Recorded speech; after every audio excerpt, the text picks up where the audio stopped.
We are live. Let's do it. Love it. We're here with. Do you want to introduce yourself, man? Man, sure. All right, go ahead. Man, Marcus Hall, man, from Atlanta. From Atlanta. My guy. Okay. Now, Marcus, how did me and you meet? Because we are relatively we're new friends at this point. Hey, man, I remember the story. Yeah. We was at the pool. Okay.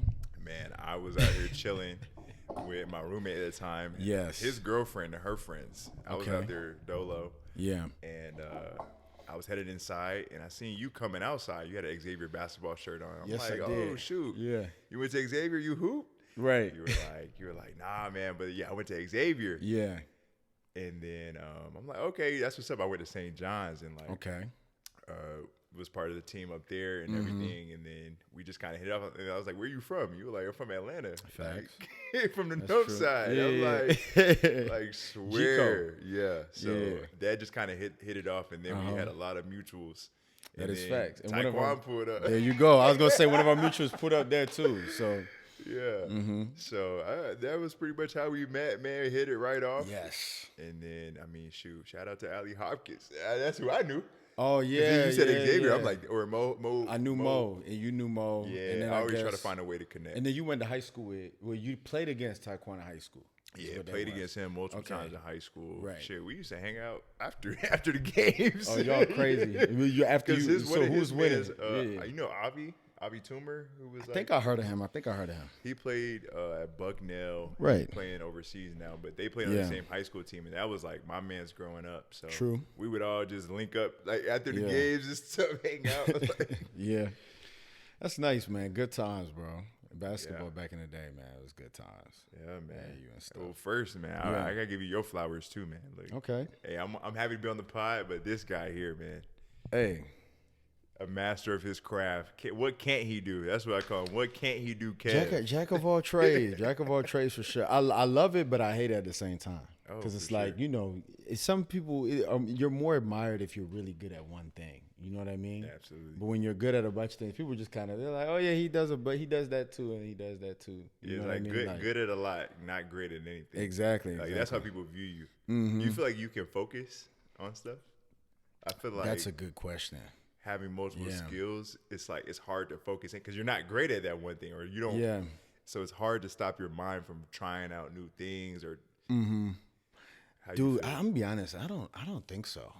I don't think I can focus on just one thing. I can shift and do one thing in a moment, but Okay. in the next moment, I'm definitely gonna be doing something else.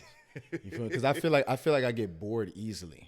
You know what I'm saying? But I don't even want to say bored easily and make it seem like things are mundane. But I feel like I just get I just get so curious about something else. Yeah.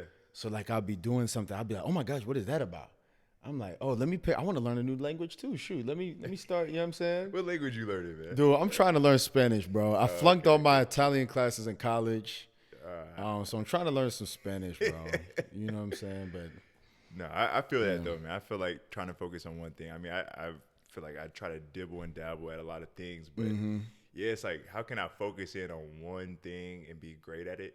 But Yeah. at the same time, it's like I have so many interests, right? I'm curious about so much, yes, and it's a gift and a curse. it is. It is. But I think as humanity, though, we should always be interested in something, even if it's not like our initial talent. You know what I mean? Yeah, Yeah. remain curious. Yeah. Yeah. Hey, I got a book for you, man. Is that a book? Are you No, serious? I mean, it's a book called Yeah. Curious Mind. but I Okay, think you Curious would Mind. like it. Okay, I'm gonna give it Hey, a read. Part of our book club. Yeah, me and Marcus do have a little unofficial book club in Charlotte, which is cool though. It's cool. It makes me want to read a little bit more because if you give me a book, I need to finish it. You know what I Yeah. mean? I can't get it and not finish it. I feel like I was Yeah. the jock kid growing up, man. I didn't really Yeah. Mm-hmm. read. And now it's like I'm proud of how far I've come in terms of reading and putting Right. down like 18 to 20 books a year. And it's just like Really? I tell you, I'm like, bro, if you just do something each day, Yeah, just like to- that's my yeah, mindset. uh-huh, It's just a 5 to little 10. bit each day. Yeah. Like, you get a lot done. I agree with that. I agree with that. Don't feel like you got to read a whole book in Uh-huh. a week. It's like, nah, bro, just do a little bit. You'll be momentum. Momentum is real. That is true. Now on the momentum piece, I want you to tell me because you know, you said you were a jock growing up for the most part. So tell me, who was Marcus? Who was Marcus as a kid, man? Who was Marcus growing up and stuff like that? Marcus growing up, some similarities, some differences, man. But I feel like I was class clown, man. I used to tell people like I was having other people do my homework. You had high school or middle school? High school for sure. Okay. Middle school, I probably just wasn't doing the homework. Facts. High school, I started to realize, okay, charming can go a long way. Okay. I played basketball, so it was like I would just try to use that to my advantage and have people help me with their homework. You know, maybe I'll shout them out at the game or I'll look out for them, you know, in other ways. Yeah. And that's all I really cared about, man. But I feel like it was a shift going into my high school. Like, so in middle school, I was doing horribly in school. All I cared about was like sports, video games. Yeah. And my mom, she works in academia. Like, she works for different colleges at Georgia Tech. But she was like, "You're not gonna go to college. Like, you keep this up in high school." She was like, "High school matters." Like, she was like, "Try it for 1 year and see like how your life can change." So like my freshman year, I got a 4.0 GPA, and it was just like. It was like, bro, like, okay, this is actually not as bad. You know what I'm saying? Off your homework or off someone else's homework? Hey, off of homework in general. Right. Off of everything, the culmination. That's impressive. But I think it was a small shift where I started applying myself more. In the classroom, and it's like, bro, it made a big difference. Yeah, I still, you know, would slack off sometimes and use people for like homework, but at the end of the day, I did realize like I need to get better study habits. Right. Like, I need to apply myself, ask better questions, and like that changed, I think, my trajectory in high school because it was more than just basketball. At some point, it was you got to actually pass the classes and prepare for college. Okay, that's interesting. I'm complete opposite. I did great. Like? I did great in middle school. I got like 4.0s. In middle school? Yeah, middle school. Because I was a little ticked off because, you know, they had like the special classes. Not those special classes, but they had they had the, you know, the good classes. For sure. The not AP in middle school, but honors, gifted, whatever. And then they had the regular standard. Yeah. And so 1 year they moved me out, and I was like, oh, this is crazy. Because, you know, technically it was the cool kids in middle school took the tough classes. Yeah. So I said, you know, I'm going to just go in. I'm going to ace everything. So I aced everything in middle school. Then I got to high school. I aced everything in middle school and was like, that did nothing. Like, nothing changed. Middle school doesn't count. Like, exactly. It's kind of backwards how the world, like. That's what I'm saying. It doesn't count. In middle school. And so you kind of learn in life, you got to do it when it counts. When you do it when it doesn't really count, that's just kind of for your sake, basically. Facts. Maybe for your ego or maybe like to build a work ethic. But I got to high school. I was just kind of like, I was cruising. Yeah, I was like, bro, I was like a 3-2 type of student, nothing crazy. I feel like I had a lot of friends with that same path, same story. And that's why I'm thankful for my story because my mom was like, she literally told me after 8th grade, like, this is when it counts. Right. Like, your high school transcript was what counts. That's true. That's like, true. All the other years, you can say, look, I didn't care about it, whatever, but it was these are when it counts. So I need you to focus in because it could change your life. And so I hold that story close to me because I held to it and it paid off. Yeah. So I wish I knew that. I wish I got that piece of advice.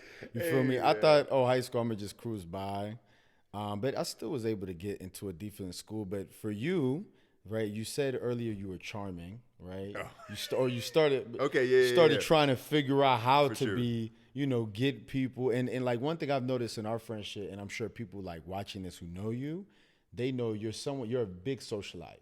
Yeah. And so I want to know, because I was tall, I wasn't as tall as you, but I was tall too. When you're tall, you can be a little awkward, like naturally, because it's like you feel like you don't fit in, like everyone's noticing your height off rip. That's the first thing they notice about you.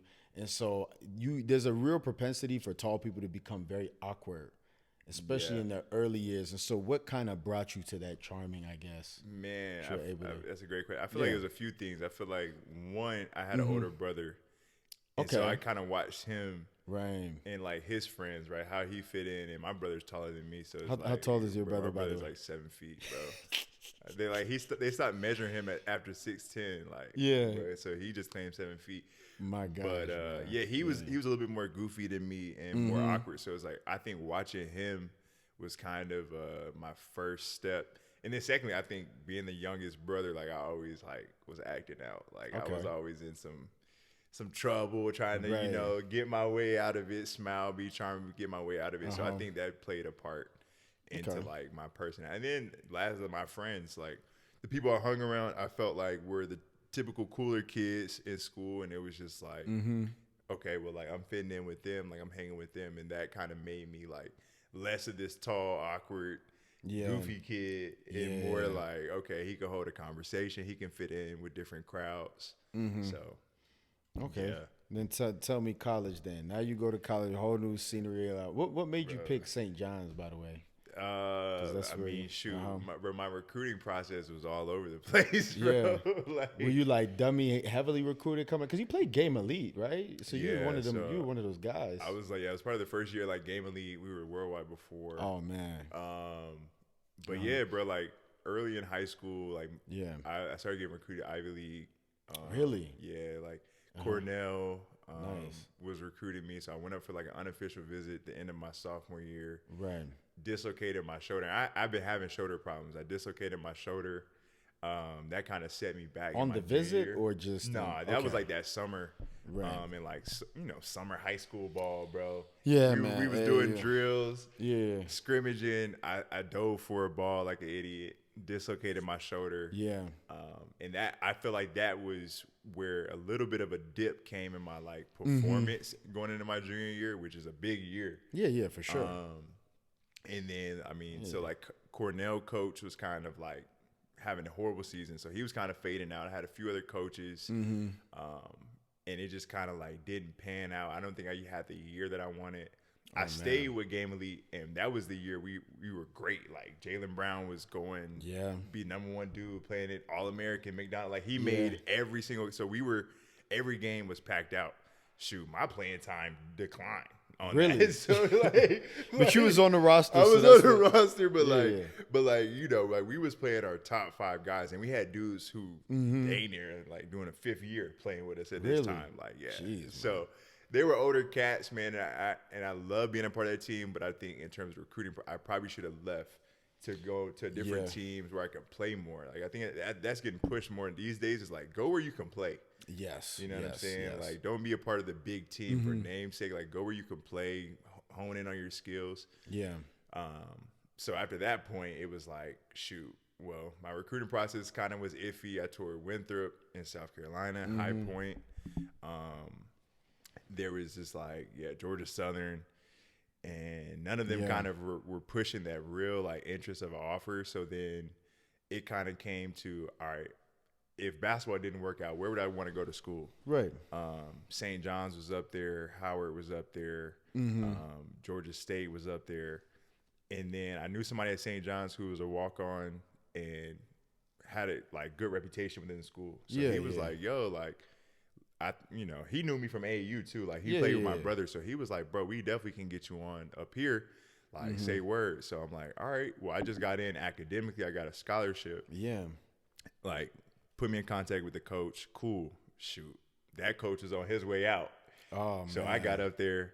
That was when Chris Mullen was coming in. He brought five players. Like he brought Marcus Levette. He brought in that roster, man. yeah, Talk bro. about Like it. he brought in dude. So when I talk about like that was like I was not on his mind. Like you know what I'm saying. Yeah. So then I kind of had to pivot. End up becoming like a practice player my sophomore year. By that time, I kind of worked it like the reputation saying, hey, I'm about to leave. Like, I don't see anything changing here. I love this program. Like, I got some dope advantages and benefits from y'all, but like, I want to go somewhere I could play. For sure. Like, I wasn't about to try to see it out as like, you know, another, so I hit up my friends from Howard, hit up the coaches there, and then transferred, man. And it was a scary process because it was so late. It was after the school year. So end of May, I tried to transfer before August. So they were like, yo, we need some more classes. So I had to take a summer class. Facts. I got in August 3rd. School started August 10th. Yeah. So it was like, bro, like it was a hectic summer for me, but it all paid off, man. Okay, And I ended gotcha. up, walking on there, starting. First year started. First year, man. So You that was was dope. killing. You was killing as soon as you touched down. Hey, I was doing something right. But no, I feel like my mentality at that point, bro, was like, especially in college, you start to see, right? Like in high school, you could be the man. In college, sure. you start to see, okay, it's other good players out, right? In the NBA, you start to see like everybody's elite. And it's like in college, you start to realize, all right, the coach heavily recruited this dude to score, Man. heavily recruited this dude to play defense. Like, where can I fit in, right? And Yeah. I've always had the mentality, Yeah. like, you got to do what other people don't want to do. That's a fact. So, like, from shooting threes in high school to, like, being an offensive guy to, like, now I'm looking at this Howard team, like, what do they need, bro? They need somebody who's going to play defense, rebound, block shots, like, hustle. Like, we got the MEAC all-time leading scorer on my team. You're not about to take that. Yeah, Like, bro, he's shooting the ball. Like, each so possession. that awareness was like, all right, I'm going to do the stuff people don't want to do. Coach loved it. Right. It would all worked out. Uh-huh. So that's my route. I love that, man. Dang. You didn't tell me that was the process, though. Hectic, bro. Yeah, that sounds be a book one crazy. day, man. Yeah, for sure. It is going to be from walk-on to CEO, a story by, you know But what my I'm saying? friends love it, bro. Like, because I was at St. John's, like, my freshman year, bro. Yeah. Partying. Same. You know what I'm saying? Like, Right. all the stuff. Sophomore year, like, start partying less, but Sure. was still kind of distracted. And my mom also put the bug in my ear, too, about transferring. And shout out to my mom. Shout out to her. It's I'ma always give the her- mom. My mom did a lot for me, too. Yeah, when it Like, comes to yo, that because stuff. she was like, yo, you banking on playing at St. John's. You don't have an internship for the summer. Talk about it. Like, you kind of sit in this middle ground. Like, what's happening? And I was like, dang, you're right. Like, I had to sit myself in the mirror and be like, you're right. So I hit up my friend from Howard. I'm like, they got a great business school. Like, if I go and I try to play basketball there, and it don't work out, I could still get a good degree. Yeah. And so she was like, you should do that. And my mom went to Spelman. My brother went to Morehouse. Like, they was in my ear by HBCU anyway. Yeah, for sure.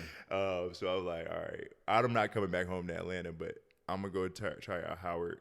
And I'm grateful I did because, yeah, the education, I feel like was pretty good. Yeah. Top tier, you know, so they don't bash me. It was top tier, actually. It was top tier. Right. You can't bash the HBCU ever, man. Now, afterwards, most guys who do what you do, Marcus, you already know what they thinking. They like, bro, I'm going to the league. For real, because they're like, bro, like, I really came in here with nothing. Yeah. You see what I'm saying? So I done transferred, went, played. I think I have a shot, like, actually. Or at least going overseas. What was your thought process towards the end of it? Hey, man, a lot of people definitely have them thoughts. Like, it's the chokehold in our community at times, in my opinion, because the way I view it, and this was also, it was shared from my mom, but it was just like if you go do that overseas, right? You know, you play 5 years. Let's say you make $80,000 over there, tax free, but it's like you come back to the States 28, 29, 30, maybe. And you're not playing in the NBA. Now you're going back looking for a job with no work experience. Over like, 8 years. Yeah, and it's like in the grand scheme of life, like if you're not gonna go, like that's how I viewed it. If I wasn't gonna go to the NBA, like what I should probably start considering other routes, unless the deal is too sweet overseas. I didn't look too much. Like I ended up hurting my shoulder again at Howard. But I just remember this former player came back. Yeah. And he was pretty decent at Howard. He was older than me. But he was like, yeah, I'm playing overseas right now. I'm like, okay, cool. Where you playing at? He was like, Morocco. I'm like, okay, sounds cool, right? Like, what's he talking about? He was like, it ain't all that. Like, we living in like not the nice part of Morocco. Like, it's dirt roads. You know what I'm saying? Like, our games is 30 people. Like, you know what I'm saying? It's like, is the 8 bands worth it? You know, a month that you're getting? Like, you're about to be far away from your country, your people. You about to be living in a country of political. You don't know what the political stance is or what could change. And it's just like, hearing that was like, all right, bro, like, how bad do I want to play overseas? It wasn't that bad. Like, it wasn't that bad. Okay, so then you stop. That seems like a pretty calculated decision, right? Not too tough to make since you had the conversation with the former player. And so now you're like, okay, I'm going to work, right? And so you transitioning exactly to what you do now, if I'm not mistaken? Yeah. So what was that like? Because, I mean, at this point with hoops, like, are you doing some summer internships while hooping or? Yeah, my last year, man. My last year, I was put in a very interesting predicament, man. Yeah. Because we had got a new coach coming in my last year, my 5th year. And I took a summer internship with the company Synchrony. Yeah. And it was up in Boston. And they were like, okay, can we have you for the summer? So at the time, I talked to my coaches. I'm like, look, I'm gonna go away for the summer. I'm still train and stay in shape. Cool. They were like, yeah, go do that. Great opportunity, right? We want to make sure our kids graduate and have jobs after school. So they were supportive. But then we got this new coach in over the summer. And I never got to make it back to DC to really kind of meet him. So we were talking a little bit over the phone. But this rare opportunity came up, man, where he was connected and he got to take the team to Spain. Oh, man. He got to take the team to Spain, man. For the whole summer? Nah, it was like 2 weeks at the end of the summer. Sure. And so he told me, he was like, we need you to come practice. Like if you're going to go to Spain, right, you have to come to practice for like a week. Bro, I'm sitting up in Boston, bro. Yeah. I'm looking like, bro, the final 3 weeks is the most important, right? I know. You do the presentation. Like, bro, this is for the full-time offer, That's a bro. fact. I'm like, yo, I don't know if I can leave right now, but like I can still make the Spain trip. I don't know if I can come back for practice, bro. Sure. And like, bro, that's where it went all downhill, bro. Really? Like, yeah, we just did not see eye to eye, bro. Like I didn't end up, when I got back, I didn't end up playing my last year. Really? Yeah, bro. Oh, wow. So it was just like I wasn't finna make that trek, and we weren't kind of seeing eye to eye. And obviously, he didn't owe me nothing because I hadn't met him face to face. Like we were talking, phone call, text messages, but at the same time, it's like he has his own recruits. He's new to the job. I gotta. He was real about it. I gotta work with who's here. Yeah. Right. Like it's true. Your old coach. You're his reward. Yeah. I don't know you. So that's what, it's a business, bro. I tell people, like, sometimes as an athlete, why you gotta look out for yourself too, like, because you will get used, bro, and spit out. Like, I done seen that from people at St. John's, like, thinking they gonna get playing time. You're not, like, and so that would hurt though. I was like, dang, bro, I wanted to go to Spain, man, and we ain't did a trip the other years I was there. Right. So you didn't end up going there. I didn't end up going, man, but. Stayed for the internship and got the full-time offer. So it was a blessing. I was going to be happy either way, but I did, I figured temporary trip to Spain and miss out on like a job. A career, yeah. Or stay for the job and then just, I got to go pay my own trip to Ibiza. No, I don't know what part of Spain it was, but I'm going to Ibiza. Right. It don't matter, man. It seems like you did the right thing. And so like for you, I guess, like this path is pretty interesting. So now you do the internship, right? Yeah. So you're really getting your headspace in the mind of like, all right, I'm about to be working. You know what I'm saying? Yeah. And like I already know going from hooping to being in the office, two different. That's like it's not even the same plane. You see what I'm saying? I want you to start with that. How you feel? Because you at BOA. Yeah. I feel like BOA is buttoned up for sure. Yeah, for sure. I'll say this. Man, like I was so naive when I was younger. Like I really thought like, oh, bro, it's just a willpower and mind thing. You see what I'm saying? And not to say that it's not, but we often glamorize these cool stories. Like you watch a movie, you just see a guy just gets to the top somehow, but it's a 1 hour movie. You skip all those days and years that he was doing whatever he had to be doing to find exactly what they want to do. Right. Pursue that. And get to that level. The movie just starts with a guy who knows exactly what he wants to do. You see what I'm saying? And off the topic from hoop to that, it's like hooping, sports is usually your first level because probably one of the first few things you're introduced to. Yeah. And it's very easy to get notoriety, right? Because like people are cheering for you in the stands. There, your parents come to the games. It's a whole festivity. When you're at work, Marcus, there's no one at your desk talking about some, go Marcus, okay, I see you turning the assignment, get you killing. Facts. Same thing when you're at school. So school takes the back burner to sports or music because you're seeing guys can make a great living and get cheered on for it. And so for me, I had to come to terms with the fact that like, yo, this 9-to-5 thing or corporate America or whatever you want to call it, it's something a lot of people have done and not a lot of people have gotten credit for out loud. You see what I'm saying?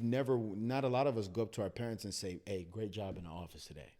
You killed it. No, we just say, man, I'm thankful that you're putting food on the table. And so I had to come to terms with that. And once I came to terms with that, and once you start living it out a little bit, you kind of realize this is why people have been in it for 20, 30 years. Because probably the security of the job, right? The security of the pay. And yeah, you do get to, I have nice things on the table. I wouldn't have them if it wasn't for, and so that transition, It's I'm still going through it. You know what I'm saying? Hey, Yeah. I feel like I'm getting older because I started to appreciate Man. like the benefits. Like, Talk you know what I'm about it. saying? Like I had to Yeah. go to the doctor, you know what I'm There you saying? go. Had to Yeah. go to the dentist, had to even 401k recently. Like Yeah, just yeah. it's like, bro, if I would have stuck with hoops. Oh my Like, gosh, man. you know what I'm saying? Like you just don't Yeah. have that same type of stuff. Like Yeah. obviously hooping is a passion and it could take you further. But it's just sure. like if you don't have those things that can set you up for when you 50, 60 in place, like Man. it's a short-sighted victory. Oh Because my then you're gosh. like, oh, I'm making $80K tax free for Yeah. now. But it's like, bro, if you're not getting retirement money, if you're not using that money for medical, like Yeah. you know, you one bad injury away from There you go. From just being from out. it all. So, but then the transition was definitely interesting, man. I've still to this day try to embrace the team mentality, Right. where it's just like I just tell people, I'm like, look, we have to work as a team. Like if you expect me to just do it all, Right.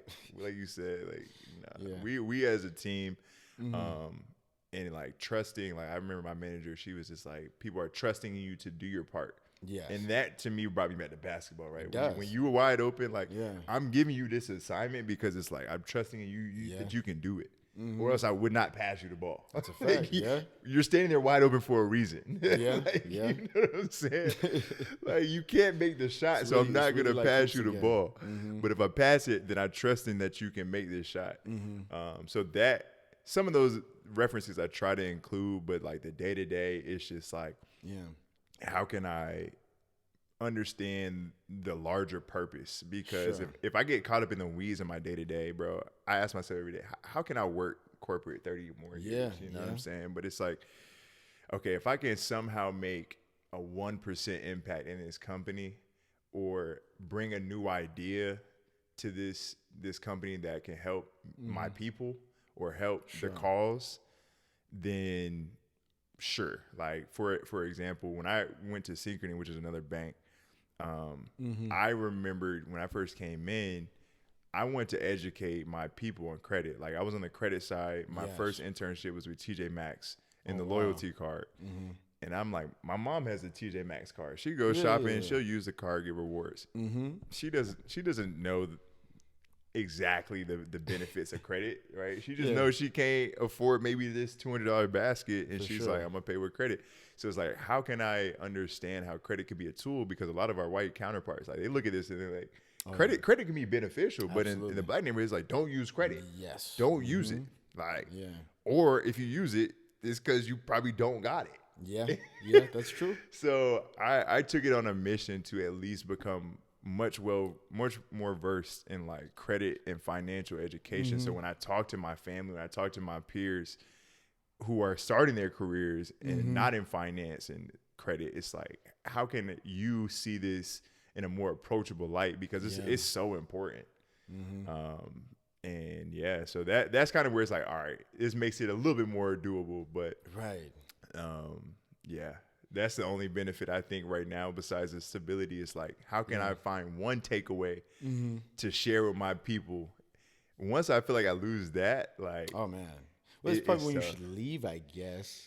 Maybe not Yeah. leave it entirely, but probably leave that place for that moment. yeah, I mean, it's what I mean? like, so the client I'm working for now is pet insurance. Sure. So I've shifted away from like a sexier like TJ Maxx product Yeah. to now like pet insurance. I don't even have a pet.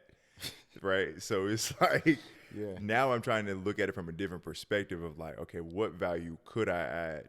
And I think I've been able to see, because there's value in everything, just how you look at it. It's Yeah. like, Yeah. I didn't know much about insurance in the space in general. That's a fact. So I've been a lot more well versed in insurance and like how insurance has been around since before the 1800s. Like it's one of the oldest testaments of business. That's true. Like you pay me a little bit in case you need a lot, you know, good or bad, something happens, like then this plan will pay out. Sure. So it's like I've used that. I've used it in other parts of my life, learning about like life insurance, right? Health insurance, and like understanding how insurance works as a whole. So it's like I find random value in whatever we work in As long as you're open to it. Because I have my days, There why you the go. heck am I doing this, bro? Yeah. Why the heck am I try to go Yeah. back and find the That's a lot of purpose days. or the value that you can keep with you? I think you hit it on the nose, dude. I couldn't have said it better because with in corporate or just in anything that you do, right? You can easily just say there's no reason why I'm here, or I just don't feel like being here. Yeah. You see what I'm saying? But then when you find the gems in whatever it is you're doing, if you think about it, that's what sports was for all of us. Right. Right? Putting a ball in a damn hoop has no intrinsic value. You see what I'm saying? Aside from like someone gets maybe hype over it, but it's the discipline, teamwork, work ethic. You see what I'm saying? The journey, understanding process, what it means to do something every day. You apply those same concepts, and now you've taken it to the corporate setting and said, oh, wait, no, I'm finding little bits of intrinsic value actually in the work. So even if it's not for me, if I find something in credit or XYZ, I've done the same thing. And like on top of that, I feel like I like a competitive aspect of it. You see what I'm saying? Okay, I notice that like the analogy of hoops, it translates so directly into, or just sports in general, it translates so directly into business at least. Yeah. Because you're going to find some really driven individuals who like their whole life, this is what they want to do. Yeah. And now that they're here, they see you, they're like, oh, you kind of just stumbled here. I'm here to beat you. You see what I'm saying? Like for real. And a lot of them are Ivy Leaguers, or they're, you know, you meet them and they come from very interesting backgrounds. And that the competition piece is what gets me a little bit. That's what gets me going. I think it is very important. Because especially when you're black too, when you pull up, they're like, oh man, you know, We got one. Exactly. We're like, we're gonna get him out of here. Cause like I got my afro out. You know what I'm saying? Sometimes I speak in Ebonics or I don't, and I'm like, oh bro, okay, bet. Let me come in here, and you know, it's just an email, but I'm gonna get that email sent. For sure. It's just a little project, but I'm gonna get that project sent, and then every now and then there's something cool that comes along. Like, they're doing something with Zelle. I'm a part of this, and you see like an actual change, Right. and you realize like you're arming yourself with little tools along the way. And like you said, I think it all comes back to helping people, because even for me, I'm like, let me go be the best at whatever it is I'm doing, so that when it is time that I can give back, I have so much. You know what I'm saying? Yeah, bro. I feel like I love all what you said too. And I also be on the other side too, just like, man, I'm just tired of this. Oh man, yeah. Because it's like I think about competitive. It's like, I do like to get, but some days I'm just like, man, y'all got it. Yeah, fact. Y'all got it. Like, Y'all you want care about this so much. Yeah. Man. Like, you got it, bro. So I'm realizing you gotta learn. Corporate just like sports. You gotta learn when to work hard. Yeah, Because sometimes for sure. you come in there, you working too hard, dude. They don't care. No one cares. No pay bump. But then sometimes like there's a deadline that actually needs to be met. Someone's gonna notice it. Yeah. You better be on your P's and Q's. Absolutely. And so following this conversation, another thing this falls directly into just young adult life, right? Okay. And so I think we even had some topics on it a little bit. And so I just want to hear, man, like, how's life treating you, man? Like Life? Yeah. Oh, life's good, bro. Life is good, man. I'm very happy, bro. I think it's so interesting, like, the phase that we're in, because I'm a little bit older. I'm about to turn 27, but it's just like trying to figure out like the mid-20s. Like, Man. I think it's almost very difficult because you're not at that sweet spot of like 16 to 21 where you could be like a goofball. Yeah, young and just endless energy, you know, party, get up the next day, 8 a.m., figure it out. And you're not like 30, 40, not saying all 30-year-olds got to figure it out, but you're not at that like that age where you got a little bit more balance and stability in your career, maybe family, maybe relationships. And it's like mid-20s, you're not in college and you're not as in that stability range as like your managers or your older coworkers, and you just like sitting there like, when they say, oh, how was your weekend? I'm like, oh, good. I was at a concert. I went to a new restaurant. And I'm like, what about y'all? They're like, oh, I took my kids out to the park. And that's a highlight. Yeah, that's a big highlight. Yeah. But, you know, I aspire to get there. So I think it's a lot of figuring it out, man. Like, when you think about what you do with your money, right? As you're getting money, Man. I think that's a big thing with our generation. It's like, am I doing this right? What am I doing with my money? Is money even the most important thing to me? Like, we're having so many of those realistic table talks of like, you know, should I just do what makes me happy? And that's what I started realizing. Like, we are all in this, like, it's a hard part of our life. But like our parents don't always prepare us because I mean times is different from when they were 20. And it's same. And it's just like we have so much access, we have so much expectation for ourselves, so much anxiety. So I try to. It's definitely a balance, man. I have some most weeks I feel like I feel very good. Some weeks I'm like, dang, let me go back and look. Am I doing this right? Like, is there anything I want to change in how I approach it? But no, all in all, man, life is good, bro. I'm just happy to be here and happy to provide for myself. Right. But what about you, man? How would you say? Same We moved to here. Charlotte on a whim, man. Cause facts.